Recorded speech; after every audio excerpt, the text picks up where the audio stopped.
Recognize the gentlelady from Georgia, Ms. McBath. Thank you, Mr. Chairman, and thank you, Secretary Kennedy, for being before us today. You have characterized many things as epidemics and threats to public health, including autism and the presence of fluoride in our drinking water. Shootings are the #1 cause of death for children in this country, and they have been since 2020.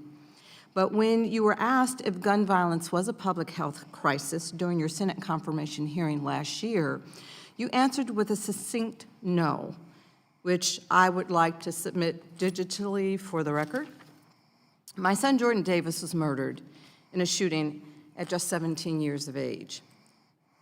Simple answer, yes or no. Do you believe that gun violence is an epidemic or a public health crisis? I would say it's an epidemic. I think it's a law enforcement issue and not public health. I find it kind of absurd to hear you say that.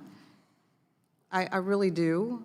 You think I should be regulating gangs at I HHS? think, Secretary, it's my time. I think it's kind of absurd to hear you say that. So can you tell me how many children were killed by fluoride toxicity in my home state of Georgia in 2024? Fluoride toxicity? Probably none. You're right. The answer is absolutely 0. So can you tell me how many children were fluoride killed by doesn't kill you. fluoride across the country in 2024? Fluoride doesn't kill you. That's an absurd question. Again, that answer is 0. So how about... Nobody would answer that, ask that question. I'm reclaiming my time. How about by firearms? Can you tell me how many kids were killed in shootings across the country in 2024?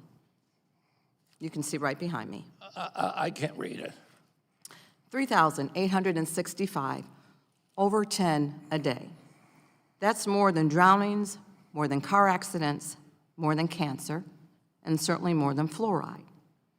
It is far more than many of the things that you choose to focus on Fluoride in your doesn't time kill as Secretary. people. I'm reclaiming my time, Secretary.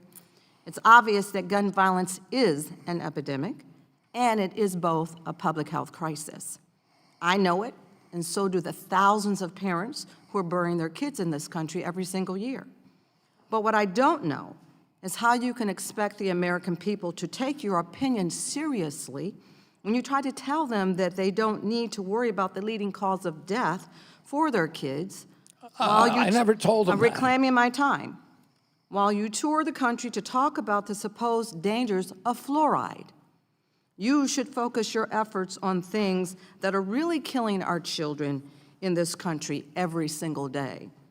We have limited time here, but I also want to ask you about your comments about people with disabilities, especially about people with autism. During your first press conference as Secretary in April of last year, you said, and I'm quoting, "Autism destroys families, that these are kids who will never pay taxes, never hold a job, never play baseball, never write a poem, or go out on a date. Many of them will never use a toilet unassisted," which I would also like to submit for the record. The truth is that the Can I respond majority, to that? I'm reclaiming Without my objection, time. it'll be Thank you. submitted. Thank you. The truth is that the majority of people on the autism spectrum can do all the things that you have Of course they mentioned. can, and I never said they couldn't. Some people with disabilities do need direct care to assist them with activities like going to the bathroom, but that does not mean that they are somehow less than or unable to lead fulfilling and productive lives, as you And have nobody said they implied. were. I'm reclaiming my time.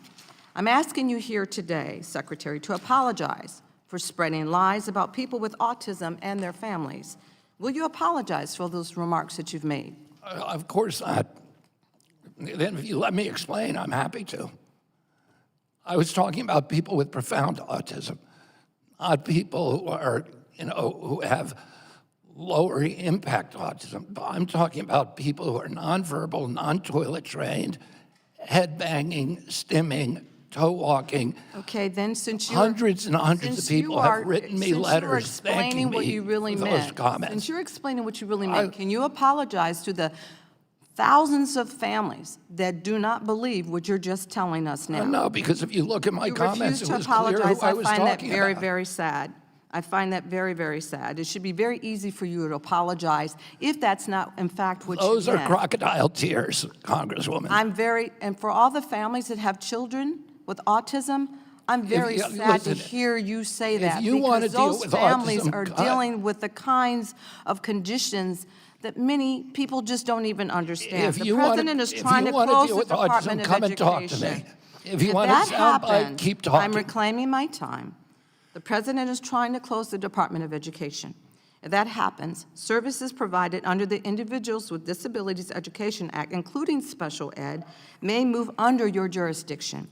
This is unacceptable for so many reasons, but one of the most important gentlelady's reasons time has is this. expired. No parent wants their son or daughter's education to be in the hands of a man who openly admits that he does not believe in their children. And I yield. The gentlelady's time has expired. I now recognize the gentlelady from Illinois, Ms. Miller.